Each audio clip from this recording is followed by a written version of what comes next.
So we are in fasting mode. What does that mean? That's our conversation this morning. Prolonged fasting is going to be my primary topic, okay?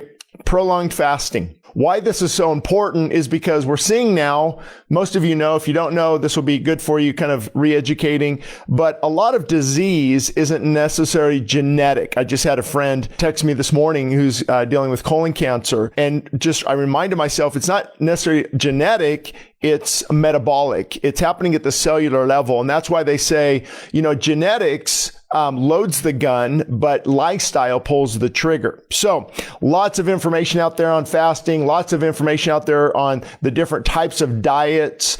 And why do I think this topic is so important? Again, if you have questions, definitely email us at our church website. Also, the featured book today is Feasting and Fasting, What Works, What Doesn't, and Why. And you can actually download it free right now. Of course, it's on Amazon, everywhere else, but you can download it for free right now at the church website, Westside Christian Fellowship.org. And it should answer a lot of your questions on that I can't get to on, can I exercise when fasting? How long should I fast? What type of fast?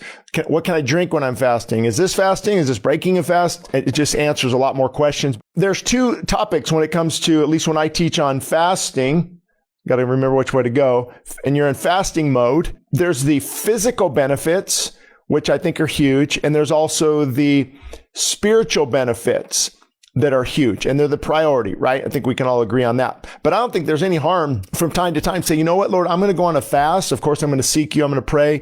But also, I'm looking for some physical breakthroughs. I need this type 2 diabetes to go down. I need this inflammation, this heart disease, Alzheimer's, dementia, memory, joint pain, pretty much anything you can think of can be aided in the process of fasting. The reason is why the body falls apart often, of course, we're aging, but it's the food, it's the consumption, it's the toxicity, it's the chemicals, it's the lack of nutrients.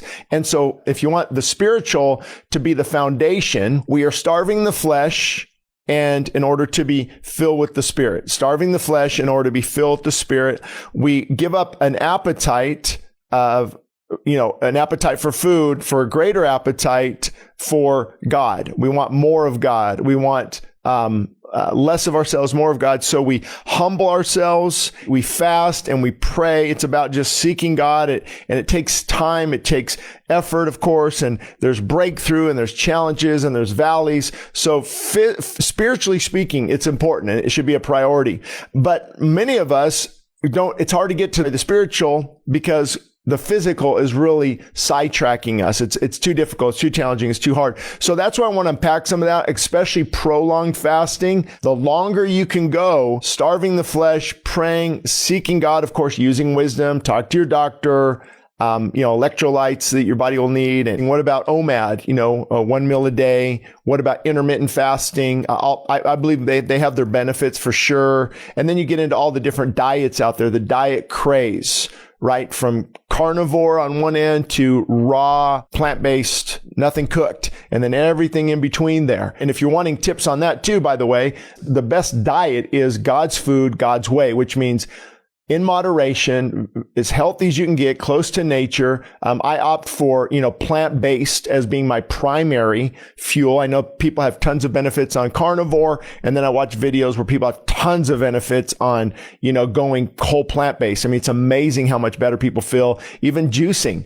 People go on a 7-day, 14-day juice, 20-day juice, and they feel amazing because they're re-energizing the body. So I really leave that up to the individual and God. I don't try to, take a hardline stance on what diet is best. I have my opinions, but when it comes to prolonged fasting, what happens for many people, and again, you need to set your target date with God, how long to go, that's between you and Him. But what we do know is it can really help as time progresses. So the first day, and I don't want to give a history here of how it works. Many of you know, but the first day, you're pretty much burning through your stored glucose. And then after that day, you're kind of a couple of days, maybe your glucose is spared, used up, and now your body needs energy. And now it begins to pull from your fat tissue. Of course, it will right at the beginning. I think it pulls from a little bit of your muscle tissue. It's called gluconeogenesis. The body converts proteins, amino acids into fuel. Your body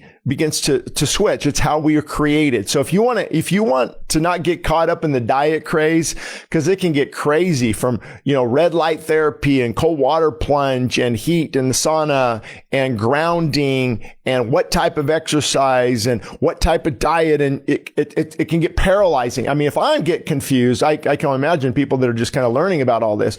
But if you look at it through the lens of creation,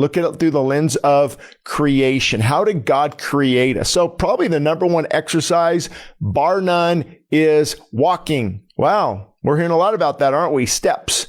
Getting your 10,000 steps in or 12,000 steps or 15,000 steps. Good goal. I think that's so important. Shane, what diet is best? And I think it's good to experiment too. Of course, like Jordan Peterson, carnivore, and his daughter, huge benefits. I have some issues with that as a lifestyle. You're missing phytochemicals in the plant. You're missing the fiber, the enzymes, the antioxidant ability, and the fact that God in creation said, I've given you all the greens and herbs of the field for fuel. But that works for him. I mean, I'm not going to say anything. I would like to see them try to introduce, some asparagus or something, see how that helps. And then you have people on the other end of the spectrum who are doing great. So is it God-given food in moderation? I would definitely, add some vegetables in with the meat and berries and things like that. But again, this is not a podcast for this. It's really about fasting. So that's why I'm going to take your questions here in a minute. But prolonged fasting, the big reason I think that most people don't do it, at least what I've heard, and it's been a fear of mine, especially as we get older, is you'll lose muscle. Okay. So, your body goes into something called protein sparing mode, where it actually spares the protein, spares the muscle. Why? Creation.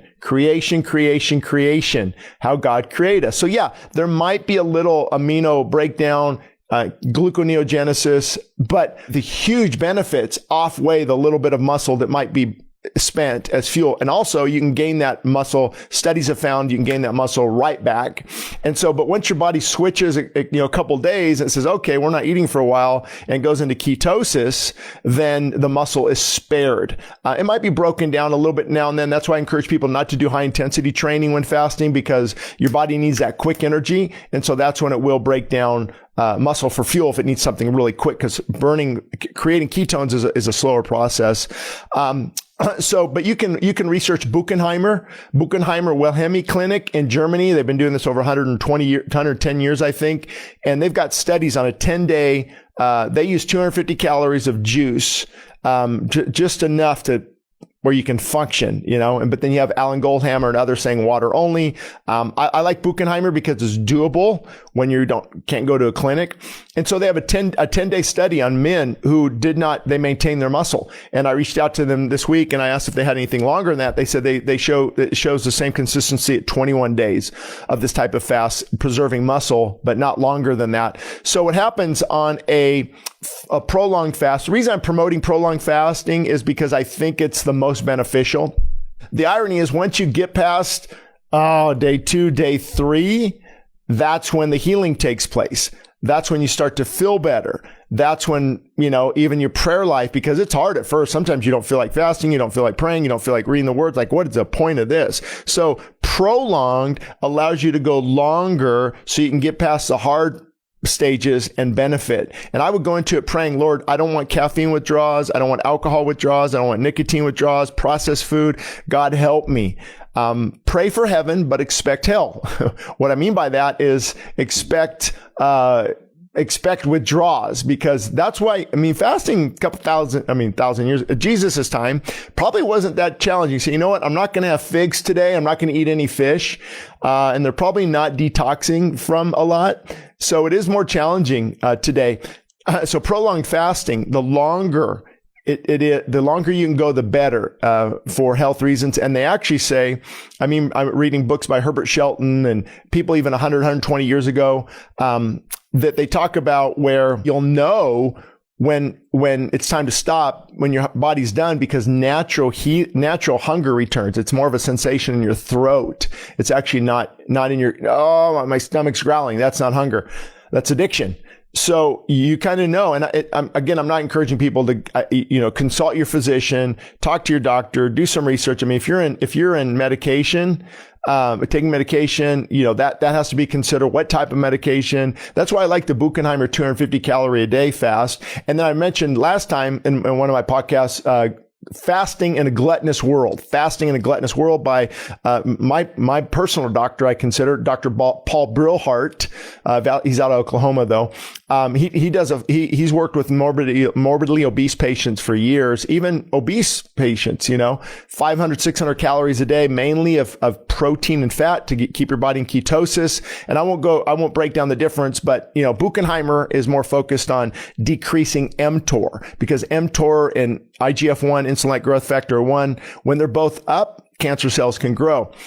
So they focus on getting mTOR down, hence what they do. And then Dr. Paul is more focused on ketogenic approach. I think both of those, are going to really help. So with prolonged fasting, once you break through that initial, 2-3 days of just fighting, I tell people, take time off, take vacation, get through it. And then you just feel so much better, clarity. You feel better, just energy wise, mentally, physically, emotionally. But then there's ups and downs. You're feeling great. I mean, I feel great for a couple hours, and then, man, I crash. A couple hours later, it's like, okay, it's a sign that your body's healing and going to bed early. You need a nap. Minimize caffeine intake if you can. Get some sleep and just look at this. Okay, my body's healing. That's why I don't feel good. That's why, this is challenging. And again, back to the spiritual benefits. I believe the longer you can go, the longer you can press in, the more you'll see God really do in your own heart, in your own life. Doesn't mean he's going to answer your prayer of a 40-day fast much, much better than the prayer of a person who only go 24 hours, because we don't rate success by, look how long I went. That becomes legalistic. And I know a lot of people who go long and they're prideful about it. It's like, you know what? You might have physical benefits, but you missed all the spiritual benefits. And the person on a 1-day fast, tons of spiritual benefits. So it really depends where you're at, where your heart's at. God knows your heart. I mean, I don't think I've really fasted perfectly ever, because, you grab some nuts, or you just, and you kind of cave in, but you get back on track, and you get back on track, and you get back on track. So the benefits of prolonged fasting are incredible. And it depends how long you want to go, 7 week, 14 week, 21 day. Shane, what about water only? What about, a little bit of juice, or what about juicing? And one thing you do have to be careful with juicing. There's a lot of great reports online of people completely changing their lifestyle by juicing. The concern I have is, again, I look at creation. I guess that's where, I draw the line sometimes. I look at creation, and, we are designed to eat the whole apple, all the pectin, all the fiber, all the enzymes, the nutrients. And actually, when you consume the whole apple, it slows down the release, the glucose, the rate of the glycemic index. It actually slows that down as God designed it. So when straight juice, it's, blood sugar levels. And we've talked about that. You've been hearing about that a lot with insulin, and your insulin's up. And when insulin's up, it's hard to lose weight, which it is. But if your insulin's up and your calories are down, there is a sweet spot there. So with juicing, I would just recommend mainly greens. Like I just made one recently: cucumber, kale, spinach, celery, and then I threw in a green apple. And so it didn't taste real good, but and a half of a jalapeno. That really did a trick on me. So, that's one way of doing it as well. But I take it to the Lord, and it's not about perfection. It's about direction. Lord, what do you want me to do? I would rather, get through a 14-day juice fast on minimal calories and look at the weight loss and the health benefits and the spiritual benefits, then try to do something perfectly and keep messing up. We were not created to have, to consume that many calories on a daily basis. Our bodies were designed, again, creation for seasons of feast and seasons of famine. So I believe if we can get back to fasting, it's a biblical thing, that it would really, really help us. So I'll try to get to some of these live podcasts here. If you have any questions, comment now. Let's see. If it's a day fast, am I able to drink water? I would recommend actually, and again, I've explained this before, so I hate to be repetitive, but fasting in the Bible It's going to be a little offensive, but hear me out. Fasting in the Bible, you can look up 77 mentions of it. You can break down fasted, fasting, fast, and the Hebrew word. It's really closing the mouth. That's it. You're closing your mouth. So it's water. They just drank water. They didn't have any nutrient value into their system. And so that's why water, it says Jesus hungered, he didn't thirst. There's no really lust for water. There's no pull for water. So I would actually recommend, if you're going 24 hours, do just water for sure. That's encouraging. And then a question here about dry fasting. Dry fasting is, I would consult, physicians don't know a lot about it. I would take it to the Lord, because we also have to use wisdom when we're fasting. So for those of you who don't know, dry fasting is, you don't touch water at all. You don't even take a shower, because, your skin can't absorb, some of the water through the skin cells. Keep that in mind too when you put on sunscreen.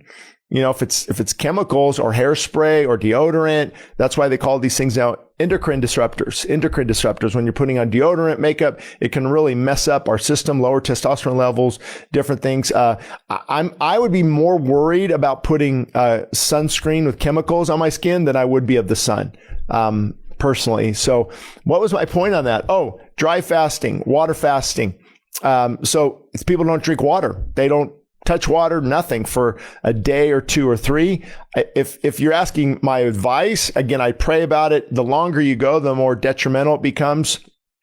But there are some benefits as well. Again, I think it's how we were created. I mean, not go a whole day or two or three, but hey, drank something at a brook and I'm not going to see any water for another 12 hours, 15 hours. And even hydration. I think hydration is overly rated. Hear me out. I think we need to be hydrated, but flooding our body with water when we don't need it, it doesn't necessarily just flush out the electrolytes right away. What does it floods your bloodstream with water and fluid, and that will disrupt the chemical signals in the electrolytes. So it's always good to drink, especially when fasting. Don't try to drink a gallon. Just drink what the body needs. Go a little bit, go a while without a little bit if you need to. But again, consult your physician, take it to the Lord. But to answer the question, dry fasting, what happens is, when you fast, you've probably heard this term, autophagy takes place, autophagy, self-consuming in the Latin. Your body's consuming itself. So cells are either experiencing autophagy or apoptosis. Apoptosis is when it commit suicide. And that's what we want cancer cells to do. We want them to commit suicide. With autophagy, though, the body is going deep into the cell and it's actually cleaning the cells. It's removing these things they don't need, maybe damaged DNA, maybe damaged proteins. It's breaking down tissue that's not usable, maybe cancerous tissue, maybe lumps, fat. So again, the longer you can go, the better. Personally, I think, again, with supervision and wisdom and doctor's advice and things like that,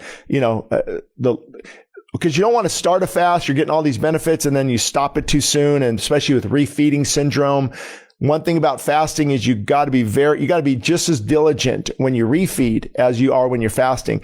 A little bit of watermelon, wait a couple hours. A little bit of watermelon, wait a couple hours. You just a little bit, you go to bed hungry. You got to give your body time, especially depending on how long you go. I mean, if you go 21 days, you got to give it a good 4 or 5 days of refeeding. So my point in saying that, it only took me 5 minutes to get here. Again, if you have a comment or question, put it in the comments. I'll try to get to it before I close this out. So with dry fasting, the reason people like it is autophagy happens even quicker. Like I've heard studies at like 4 times the rate of normal autophagy through fasting with dry fasting, because here's why. Where is there also some water being held? You guessed it, in your cells. So it will, even fat is actually the fat cells are consumed even quicker to break them down because the body needs the water. So I know that sounds cool and sounds great with dry fasting, but trust me, God's way is always the best. If you happen to dry fast, I would just, I wouldn't go too long. I mean, I've never went over 15 hours. You just want to be careful on that. So again, go back and listen. If you, if you missed some of this, but I'm talking about prolonged fasting, and then we're taking some of your questions here on Facebook or Instagram, and we're live here on Idleman Unplugged, so we will release it later. Let's say, I'll clarify. I just said earlier, when you pray for no withdrawals, you go into fasting, you're like, Lord, please help. I pray to heaven. Please help, God. I don't want nicotine withdrawals, alcohol withdrawals, caffeine withdrawals. In many cases, it's good to kind of wean off the caffeine, get it down to minimal, get off the process. If you can get your body pretty clean before you go into fasting, it's a lot easier because you're not going to be like a heroin addict rolled up in a ball for 2 days because you're withdrawing from addictive substances. So I say, pray for heaven that you'll be spared the withdrawals, but plan on hell. Meaning you're going to go through hell if there are withdrawals. But what I found when I plan ahead, like, okay, I know to expect this. Like the first, I was into day 2 on a fast recent here, and I was wanting to quit. Like, I do not feel good. I'm just laying in bed. I can't, I gotta leave the church. I got kids. And my wife reminded me, it's a long haul. And so just focusing on this is healing. That's why I've got cotton mouth. That's why my joints hurt, because what will happen during fasting also is something called, retracing. Your body retraces old injuries.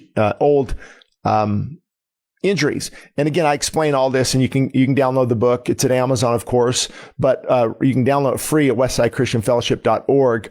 And so I would encourage people to do prolonged fasting. It's such an incredible experience, and it really, it's like a breakthrough, like anything else. You've got to have a breakthrough in fasting or breakthrough in physical health. I mean, think about it. We love our addiction so much that we're not willing to lose that weight that we need to.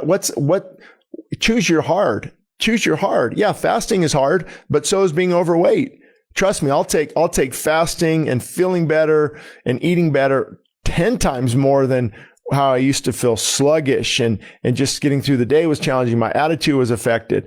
And so, it's such important. Not only that, it's a biblical discipline. Remember, Jesus said, not if you fast, when you fast. And I personally think the reason it's good for us to go longer when we can is because of the fact that we are more diseased than ever before. There's other diseases, that modern man doesn't have to deal with that they had to deal with back then. I'm talking about self-inflicted chronic disease, which they call metabolic syndrome, where pretty much most diseases are linked to the same thing. I don't know how many people know that, but Alzheimer's is called type 3 diabetes because it has to do with glucose in the blood and insulin and how it really affects the brain. So you look at Alzheimer's, dementia, there are different forms of memory loss and the body declining. You look at heart disease, from arteriosclerosis, the hardening of the arteries, to blood pressure. And mine just recently dropped, it was high and it came down low. And so that fasting does that. And I also believe that, type 2 diabetes, if most physicians will say, take this drug. Why take a drug when what is going on inside of me was self-created? So if I created this metabolic syndrome inside of me, I can make different choices now where I don't need the drugs. I'll feel better. And a lot of these cancer, other things we can think of, rheumatoid arthritis, more chronic inflammation, a lot of them are tied to the same thing of overconsumption, and even overconsumption of their good foods, but overconsumption of overconsumption of even good foods, but also obviously overconsumption of junk. Because think about it, we're just eating. Your body has to process this. How many chemicals now are in our food, and a burger at a famous fast food chain is 58 chemicals, and your body has to, to take that in, and the liver and the kidney, and what do we do with this? And I got to store some of it in fat, and and it's trying to get rid of all this. And then we just dump some more in, and we dump some more in, and we dump some sugar in, and lots of sugar. And now insulin is raised, and now I've got, this big pasta or bread, and now I've got this glucose levels that are really elevated, and I've got sugar in my bloodstream, and now I'm feeling this way, and to feel better, now let me grab some chocolate or Snickers bar, peanut butter, or ice cream. Now it's just constantly flooding your body with junk. And that's even worse, of course. But you can also flood your body with good stuff. I actually opened up about that. You can go back and listen to a podcast last week, how I finally just said, you know what, Lord, I'm consuming too much.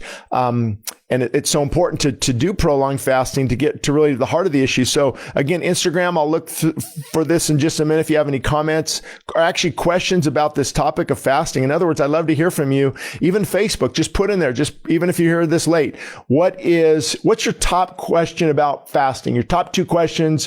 What are your top 2 concerns about fasting? I actually answered one of them earlier on muscle loss. So I won't explain that. Again, you can just go back and rewind and listen to the beginning about muscle loss and why that should not be a concern. Again, look at how God designed us. And if he calls us to do something, it's beneficial.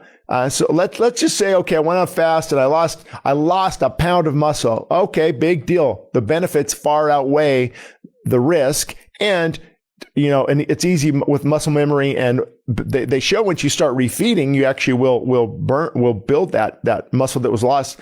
And not only will you replace it, your body now is reset for a healthier, a healthier lifestyle that can actually add more muscle. The next thing that people worry about, fear-wise. So comment your top fear with fasting and your top question with fasting. How's that? So the next fear is, I'll die. I can't go into fasting mode or I will die. We have to have something in our stomach, every day. And these lies that have been told over the years, it's amazing. Here's the irony. This is just, again, if you're on medication, you've got health issues, if, for example, if your liver, if kidney really, well, liver and kidney, if there's issues there, let's say dialysis or, issues where, it's hard to purify the body like they need to. When you start fasting, you're removing toxins. So it's going to actually be more taxing on the liver and on the kidneys initially. I think once you break through that point, it won't be. But so if I had issues like that, I would probably, again, consult a physician. But I would clean up my diet, very clean. I would have minimal calories because even more calories will actually flood your liver and kidney as well. Not to mention the junk food. So I would minimal calories, probably what I mentioned earlier, that 500, 600, 700 calorie type diet. And depending on what the issue is, because more protein could actually hurt, depending on what the diseases you're dealing with your liver, kidney, especially kidney. And so you might want to try juicing. I mean, there's so many different variables, but you do want to be careful on that, of course. So people think, I will die, I have to eat. You actually don't have to eat. Here's the irony. Here's a great lie. Here's a great deception. Comment now on if you agree with this, you don't agree. What's your greatest fear? What's your question about fasting? But this is biblically speaking, science supporting, my own experience verifying. We are actually doing more damage to the body by following that false dichotomy that we have to be eating. We have to be eating throughout the day. You can't miss a meal. Definitely don't miss breakfast. Wow, definitely don't miss breakfast. Well, it's good to miss breakfast. Now, there is other studies that suggest breakfast should be the most important meal of the day. And I agree with that. If I do that, a smaller lunch and then an early dinner, so I have a lot more time on an empty stomach before I go to bed. But again, creation. What does creation say? How did God design us? Probably to eat breakfast when we need to, probably to eat dinner if we haven't caught any food or found any blueberries for a while. It's okay. You can be flexible. That's why I love when God fed Elisha. And when did he bring the food? When did he bring the food? So all you people say, don't eat breakfast. Well, God brought food in the morning. Don't eat dinner. Well, God brought food in the evening. He only brought it twice. And I believe also when they gathered the manna, you can kind of see what God does, how God operates in regard to creation. So that's the big misnomer. That's the big lie. by saying, no, fasting's bad for you, you're actually doing things for your body that are bad for you. It's just the world system and doctors, physicians know you got to eat. You'll lose too much. Well, here's what cracks me up. Okay. Rabbit trail. So you're going to a doctor. And again, I love physicians. I've got my personal physician, of course, or I've mentioned, and local physicians and people who attend our church are physicians, nurses, cardiologists. And so, we need them and they need us. But for the majority of the physicians, they maybe have 4 hours of training on nutrition. And the reason is they're trained to put a Band-Aid on the disease or put a Band-Aid on what's going on, break a bone, fix it, so it's good. But they're not trained on preventing what's causing it. So they'll say, oh, I don't know about a fast. I've people come to me, my physician doesn't think I should fast. They said after, if you go a whole day, it's not good for you. It can really slow down your metabolism. And it can, it'll cost you muscle, and it's not healthy for the body. What they fail to realize is everything I've just talked to you about, all the health benefits. So you weigh it. And again, you won't lose a lot of muscle, maybe just a little bit at the beginning with gluconeogenesis, but overall you are in protein sparing mode where your body actually, recently I was doing a fast. And I don't do as many as people think. I try, but then I fail a lot because I get busy. And I grabbed about those big Sparklet 5-gallon things. The Sparklets, what were those, weigh 35, 40 pounds. And I went to put it up on a shelf, and I'm like, man, this is lighter. This is lighter than I remember. Why? And I'm fasting. And push-ups. Do more push-ups when I'm fat. It's like, so you definitely don't lose strength. And listen right to the end here. Listen to the end. I'm going to share my experience of what I'm currently doing right now. Hopefully this will help some of you. But I want to answer this question because you don't lose a lot of muscle, and your metabolic rate, what happens, many of you know, but if you don't know, your metabolism is the rate at which your body burns calories. Well, overall, but when you talk about basal metabolic rate, the base, like if you don't move, you don't move, you just sit here. If I just sit here for 24 hours or lay down, how many calories am I burning? And, it's 1,800 calories, say, and then you add exercise, you add activity, you add non-exercise activity thermogenesis to the equation, you add your steps, and, and you can eat a lot more calories, obviously. And so, but what happens with most people with fasting is your body says, oh, again, based on design, based on creation. Isn't this interesting? I wish people would just look it through the lens of creation. Half their problems will go away. So through creation, the body says, and rightly so, oh, I'm not getting very many calories, so I need to slow down the metabolism. I need to slow down the metabolism to match the lack of calories I'm getting in. Why am I going to keep burning? So your cells actually, the activity in the adenosine, ADP, let's just call it ATP, adenosine triphosphate, the energy and how that works with the microbiome. It's if you look at charts and pictures and YouTube videos, it's so cool how the cell produces energy. You probably remember the Krebs cycle? I think when we were younger. But all that kind of slows down because your metabolism is slowed down. But because your calories have slowed down. But eventually, it kind of gets a rhythm there, and depending if you do a little juice or not. But when you start refeeding, as long as you do it right, here's what the refeeding itself will obviously activate some of the metabolism, the increase in metabolism. But also exercise will increase the metabolism. Building muscle, strength training will build the metabolism. And so to me, the slower metabolism, you can work with that. I can get that right back up. Just like slowing down a car, you can put on the gas again. But if you just jump right in and you go to Carl's Jr. when you're refeeding and you go back to your lifestyle, that you just wanted to give up. If you go back to that, then yeah, and your metabolism is still kind of slower or affected. You've lost maybe a little bit of muscle, so you can't quite burn as many calories as you once did. Then yeah, that would be a concern, but it's no concern whatsoever if you do things right, because again, how God designed us. So I'll try to get to that other one that just came in. If you have questions, put in the comments about prolonged fasting, the benefits. I'm curious too. Put in here, or Facebook, what's your biggest fear with fasting, and what is your top 2 questions about fasting? Maybe what's stopping you from fasting. Even if you listen to this on YouTube or Rumble later, hopefully we'll have the comments on. Sometimes we turn them off because we get a lot of negative people on there. But comment, let us know. I'm curious. So we discussed just now, and I'm going to go off in a minute, what the number one, one of the number one fears, of course, is, you'll lose muscle. Another one is I'll die.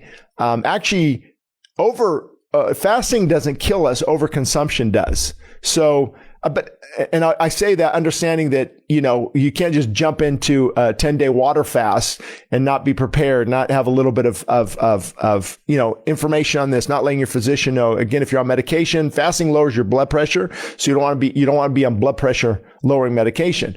Are you on, something like Coumadin, which is a blood thinner? Well, fasting can really help the blood work and thin the blood as some of the plaque is being removed. So you want to be careful on that. I mean, there's just so much to look into, in this, but I can tell you, as God is my witness, biblical authority, that fasting is not bad for you. It will not kill you. Now, are there situations in which people died when fasting? Yeah. Could it be a situation where somebody fasts and they go too long? Absolutely. But what you might want to do too is purchase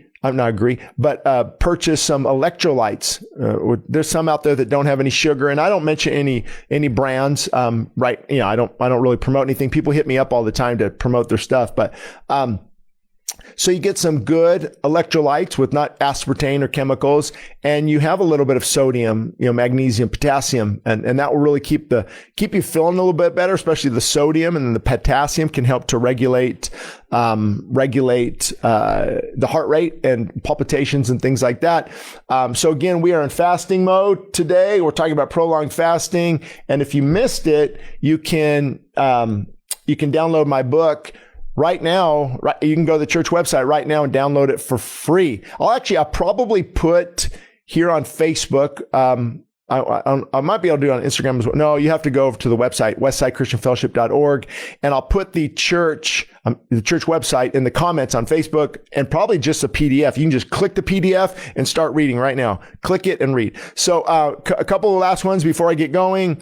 Could fasting help with hormone balancing? Absolutely. Absolutely. If you go back and listen to the beginning, I already talked about endocrine disruptors in our hairsprays, deodorants, especially what we put on our skin. And I don't want to give people the wrong advice, because I think if you can put some sunscreen on that maybe zinc and it's all natural, maybe made from beef tallow or something. I haven't used sunscreen in a long time, but doesn't mean, I'm correct in that. I just don't stay out a long time. But, because hormones, this is a whole nother topic. There's lots of hormones, glucagon, insulin, estrogen, progesterone, testosterone, growth hormone. There's don't quote me on it, so I don't want to say it, but I thought between around 30 hormones, maybe up to 60. I don't know. But you might be talking about testosterone and, hormones that really keep things in balance. So what fasting does, though, the good thing about fasting, because again, when we're constantly eating, and even people who eat the right food, you shouldn't be constantly eating. And that's why I opened up about gluttony on my last podcast last week. Check it out. Just too much good stuff, because I was a coping mechanism. So what happens, hormones, insulin is a hormone. Insulin is raised, because of this or that. And then you've got growth hormone, or you got my estrogen's down, and usually hormones, of course, your thyroid plays a role. I'm not a doctor who studies, what is it called? Endocrinology. And you look at some videos, of course, but to get more information, but hormones adjust based on certain factors. Fasting, I start to fast, my growth hormone level is skyrocketing because it wants to preserve the muscle. As a result, my insulin level is being reduced, and glucagon, in many cases, is being released. Ghrelin, another hormone, which is a hunger hormone, ghrelin now is being decreased and I'm not hungry. And so when your body does that, the good thing about fasting is it's not spending 50% of its energy cleaning out all these toxins, processing food, assimilating the food, breaking down the macronutrients of the fat and the protein, the carbs, and storing the glucose and the glycogen, and then putting this in this department. It can heal itself. And now the testosterone, men, I don't want to give you break the bad news here, but you do have estrogen too. And women, you do have testosterone too. They're just much more minimal. Your body during fasting, now the hormones can balance out and your thyroid can become much more effective and in tune. So basically fasting, resets the body, I guess is the best way to say it. It's a reset of your entire system. And that's why I said the longer you can go, I know it's hard to hear, but the better. The longer you can go, the better. Whether it's, take it to the Lord. And I know there's stages. I would encourage most people start with a 24 hour. And then, maybe work up to a 3-day. Maybe during that 3-day, have some bone broth, have some electrolytes, have a little bit of juice if you need to. And then you're feeling pretty confident. You've broken through withdrawals. And now you want to, I want to take this to 7 days. And, maybe God's put on your heart. I've shared before that God, he's put on people's heart to do a 40-day fast. Some of them have just did water only. I did a 40-day fast, primarily just water. I think it's on Amazon Prime still. If you put in my name with fasting, it should come up.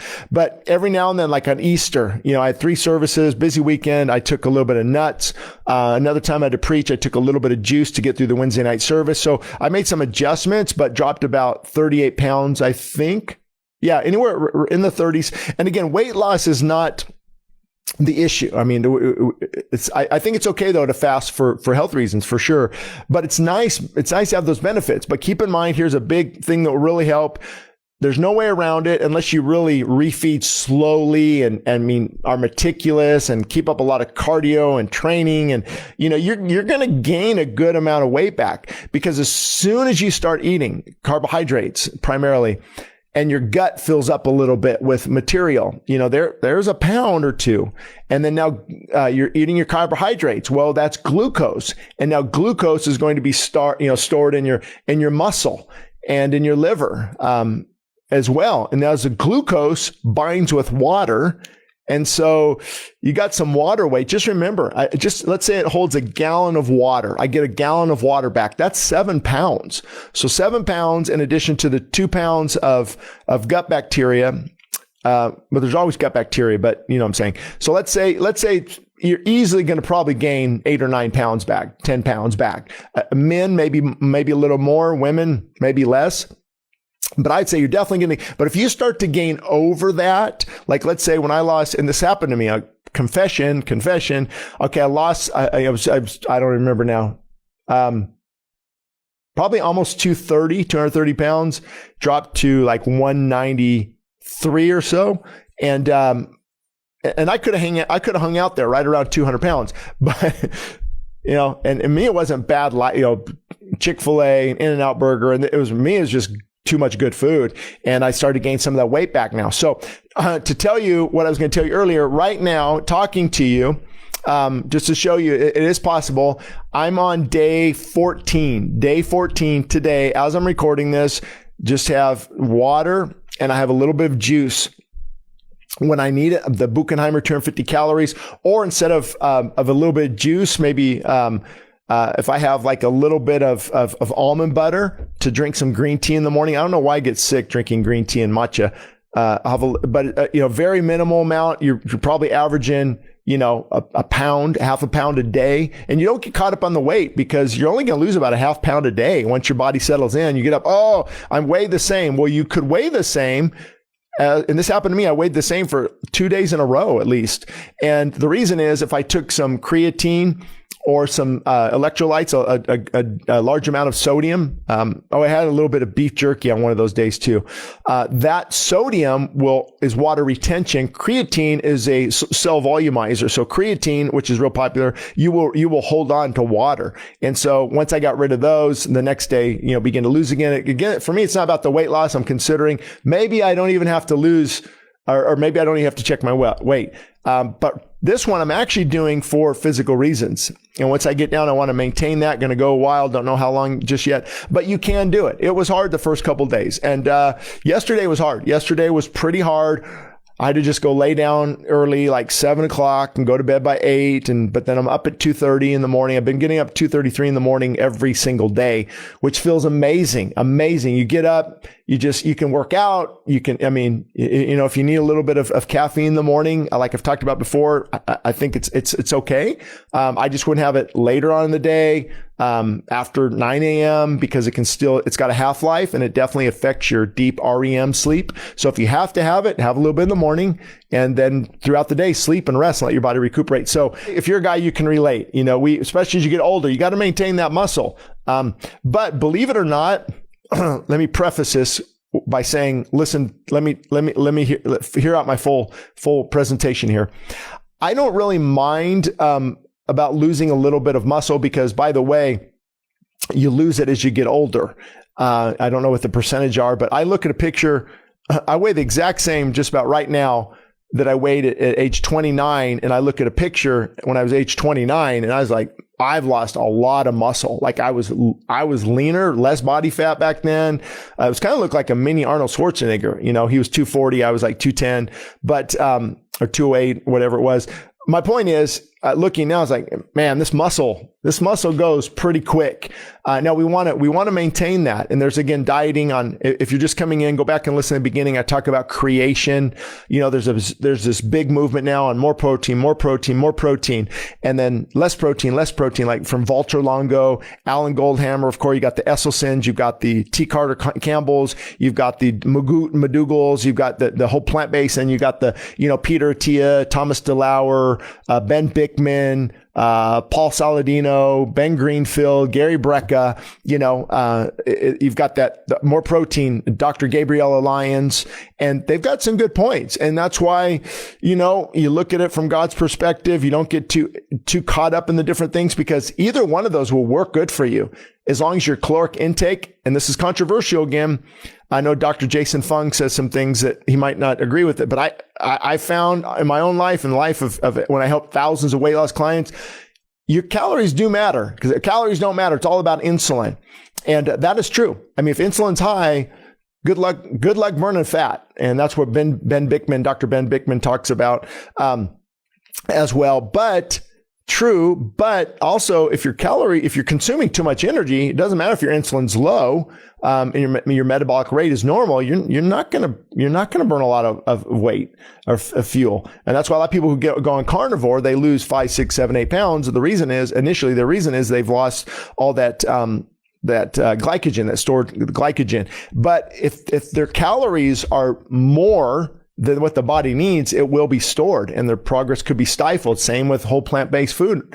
The crowd, if you're consuming too many nuts and things, you're not going to lose weight. So God-given food in moderation. There should be a caloric deficit. There's lots of apps out there. I mean, most trainers, these well-known trainers, podcasters, they'll create a calorie deficit for you. It's a no-brainer. Just wing it and let's do this and just hope it all works out. I mean, if you need to decrease 500 calories a day in order to lose weight, you need to know what your body burns.